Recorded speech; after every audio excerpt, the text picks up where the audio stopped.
अल्लाह के नाम से जो बड़ा ही मेहरबान और रहम करने वाला है। अत्यंत श्रेष्ठ और उच्च है वो जिसके हाथ में विश्व का राज्य है और वो हर चीज की सामर्थ्य रखता है, जिसने मौत और जिंदगी को आविष्कृत किया ताकि तुम लोगों को आजमा कर देखे कि तुम में से कौन अच्छा कर्म करने वाला है, और वो प्रभुत्वशाली भी है और माफ करने वाला भी, जिसने ऊपर तले 7 आसमान बनाए। तुम रहमान यानी करुणामय ईश्वर की रचना में किसी तरह की असंगति ना पाओगे। फिर पलट कर देखो, कहीं तुम्हें कोई खलल दिखाई देता है? बार बार निगाह दौड़ाओ, तुम्हारी निगाह थक कर असफल पलट आएगी। हमने तुम्हारे करीब के आसमान को भव्य प्रदीपकों से सुसज्जित किया है और उन्हें शैतानों को मार भगाने का साधन बना दिया है। इन शैतानों के लिए भड़कती हुई आग हमने तैयार कर रखी है। जिन लोगों ने अपने रब के साथ कुफ्र यानी इनकार किया है, उनके लिए जहन्नम का अजाब है और वो बहुत ही बुरा ठिकाना है। जब वे उसमें फेंके जाएंगे तो उसके दहाड़ने की भयंकर आवाज सुनेंगे और वो जोश खा रही होगी, प्रकोप की भीषणता से फटी जाती होगी। हर बार जब कोई समूह उसमें डाला जाएगा, उसके कार्यकर्ता उन लोगों से पूछेंगे, क्या तुम्हारे पास कोई सावधान करने वाला नहीं आया था? वे जवाब देंगे, हाँ, सावधान करने वाला हमारे पास आया था, मगर हमने उसे झुठला दिया और कहा, अल्लाह ने कुछ भी अवतरित नहीं किया है, तुम बड़ी गुमराही में पड़े हुए हो।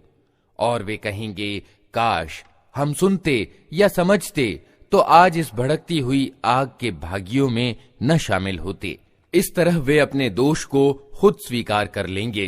फिटकार है इन दोज़ख वालों पर। जो लोग बिना देखे अपने रब से डरते हैं, यकीनन उनके लिए माफी है और बड़ा बदला। तुम चाहे चुपके से बात करो या ऊंची आवाज से, अल्लाह के लिए समान है। वो तो दिलों का हाल तक जानता है। क्या वही न जानेगा जिसने पैदा किया है? हालांकि वो सूक्ष्मदर्शी और खबर रखने वाला है। वही तो है जिसने तुम्हारे लिए जमीन को वशीभूत कर रखा है। चलो उसकी छाती पर और खाओ अल्लाह की रोजी। उसी के यहाँ तुम्हें पुनः जीवित होकर जाना है। क्या तुम इससे निश्चिंत हो कि वो जो आसमान में है तुम्हें जमीन में धंसा दे और अचानक ये जमीन झकोले खाने लगे? क्या तुम इससे निश्चिंत हो कि वो जो आसमान में है तुम पर पथराव करने वाली हवा भेज दे? फिर तुम्हें मालूम हो जाएगा कि मेरी चेतावनी कैसी होती है। इनसे पहले गुजरे हुए लोग झुठला चुके हैं। फिर देख लो कि मेरी पकड़ कैसी सख्त थी। क्या ये लोग अपने ऊपर उड़ने वाले पक्षियों को पंख फैलाए और सिकोड़ते नहीं देखते? रहमान यानी करुणामय ईश्वर के सिवा कोई नहीं जो उन्हें थामे हुए हो। वही हर चीज का निगहबान है। बताओ, आखिर वो कौन सी सेना तुम्हारे पास है जो रहमान के मुकाबले में तुम्हारी सहायता कर सकती है? वास्तविकता ये है कि ये इनकार करने वाले धोखे में पड़े हुए हैं। या फिर बताओ, कौन है जो तुम्हें रोजी दे सकता है अगर रहमान अपनी रोजी रोक ले? वास्तव में ये लोग सरकशी में और हक से मुंह मोड़ने पर अड़े हुए हैं। भला सोचो, जो व्यक्ति मुंह औंधाए चल रहा हो वो ज्यादा सही राह पाने वाला है या वो जो सिर उठाए सीधा एक समतल सड़क पर चल रहा हो? इनसे कहो, अल्लाह ही है जिसने तुम्हें पैदा किया, तुमको सुनने और देखने की शक्तियां दी और सोचने समझने वाले दिल दिए, मगर तुम कम ही कृतज्ञता दिखाते हो। इनसे कहो, अल्लाह ही है जिसने तुम्हें जमीन में फैलाया है और उसी की ओर तुम समेटे जाओगे।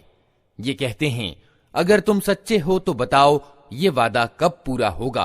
कहो, इसका ज्ञान तो अल्लाह के पास है, मैं तो बस साफ साफ सचेत कर देने वाला हूं।